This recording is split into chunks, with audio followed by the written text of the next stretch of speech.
சரியா 4 வருஷத்துக்கு முன்னாடி ஒரு பொண்ணோட ஃபார்ம் செல்லுன்னு டீமை விட்டு அனுப்புறாங்க. பின்னாடி அந்த பொண்ணால தான் இந்தியாவுக்கு ஃபர்ஸ்ட் வேர்ல்ட் கப்பை வின் பண்ண போறாங்க. அப்போ யாருக்கும் தெரியாது. இன்னைக்கு இவங்களை பத்தி கொஞ்சம் தெரிஞ்சுக்கலாம் வாங்க.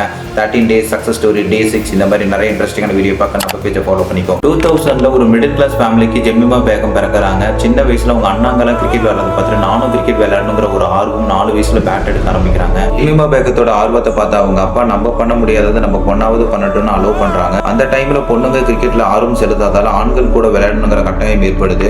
தினமும் காலையில 4 மணிக்கெல்லாம் எழுந்திருச்சு லோக்கல் ட்ரெயினை பிடிச்சி விளையாட போயிருவாங்களாம். ஒரு பக்கம் பசங்க கூட விளையாடுறதுனால டபுள் எஃபோர்ட் போடணுமா, இன்னொரு பக்கம் பல கேலி கிண்டர்களை தாண்டி தன்னோட அப்பாவுக்காக விளையாடணும்னு நினைச்ச ஜெமிமா 17 வயசுல இந்தியன் டீமுக்காக விளையாட ஆரம்பிக்கிறாங்க. எல்லாமே சரியா போயிட்டு இருக்கும் போதுதான் ஜெமிமாவோட பேட்டிங் செல்லுன்னு 2022 டீமை விட்டு வெளியில அனுப்புறாங்க. சரியா 4 வருஷம் கழிச்சு எந்த இந்தியன் டீமை விளையாட தகுதி இல்லைன்னு வெளியில அனுப்புனாங்களோ அதே இந்தியன் டீமுக்காக ஃபர்ஸ்ட் விமென்ஸ் வேர்ல்ட் கப்பை வின் பண்ணி கொடுத்துருக்காங்க ஜெமிமா பேகம். சொந்த நாடே டீமை விட்டு அனுப்புனாலும் தன்னை சுத்தி இருக்கிறவங்க என்ன சொன்னாலும் தன்னோட அப்பாவுக்காக ஜெயிச்சு காமிச்சிருக்காங்க ஜெமிமா ஜெர்சிகா. செம்ம இன்ஸ்பைரிங்கா இருக்குல்ல.